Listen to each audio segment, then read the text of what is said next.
When a contestant is on Jeopardy, they want to be remembered for the amount of money they won or how many games in a row they conquered. They hardly ever want to be remembered as only winning one game. Hello everyone, welcome to my channel. Please subscribe and keep watching for more details. But June has been filled with one-game champions, back to back to back. Can July give the game show a fresh start? Host Ken Jennings revealed a record at the end of another new champion game. Klay Frappier, from McHenry, North Dakota, returned for his second game on Monday, June 30th, after taking home $20,001. He played against Dave McBride, from Fuquay Varina, North Carolina, and Eileen Darragh, from Cincinnati, Ohio. On Friday, after he became our 11th new champion in as many games, I asked Klay Frappier if he was hoping to come back this week and break the one-day curse, Ken Jennings said. His answer: "I'd like to be the guy to break the streak, but I've also enjoyed everyone backstage and I wouldn't mind seeing them experience a win like I did. That's the camaraderie we love here at Jeopardy." Frappier, an accountant, led throughout the whole round. He found the first daily double towards the end.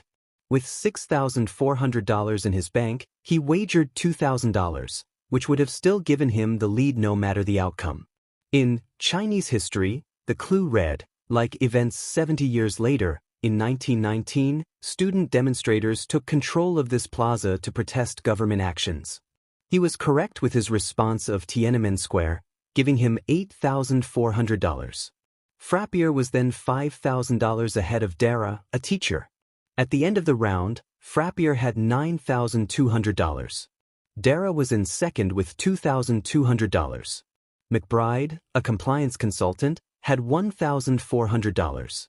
Double Jeopardy had more triple stumpers than the first round. McBride found the first DD of the round.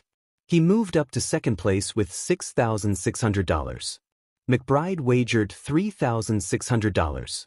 If he got it wrong, he'd still be in second place. If he got it right, he would be $200 ahead of Frappier. In science stuff, the clue was immunoglobulins is another word for these, produced in the body to fight foreign invaders. "What are white blood cells?" he answered, which was incorrect. He dropped down to $3,000. The correct response was antibodies. Halfway through the round, Darragh found the last DD and wagered it all. She was in third with $1,800 and made it a true daily double. The clue in No Man's Land read, "Westernmost of the Prairie Provinces, it was named for the wife of the Marquis of Lorne, a Canadian Governor-General." She answered with Victoria, but the correct response was Alberta. Darragh dropped down to $0. For the rest of the round, it was a fight for first place between McBride and Frappier. Frappier was only $600 behind McBride before the last question. However, McBride correctly answered the last clue, giving him a total of $12,200 and the lead. Frappier had $11,200. Darragh's total was $800. The category for Final Jeopardy was the Supreme Court.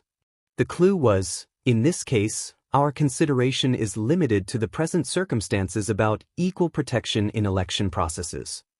The question was not a triple stumper this time around, with one of the contestants getting it right and one coming close. The correct response was, "What is Bush?" V. Gore. Darragh wrote, "What is Gore?"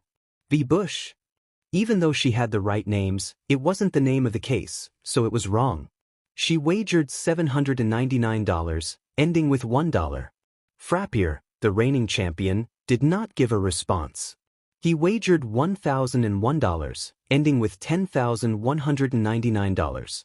McBride got it right, wagering $10,201. This gave him a total of $22,401.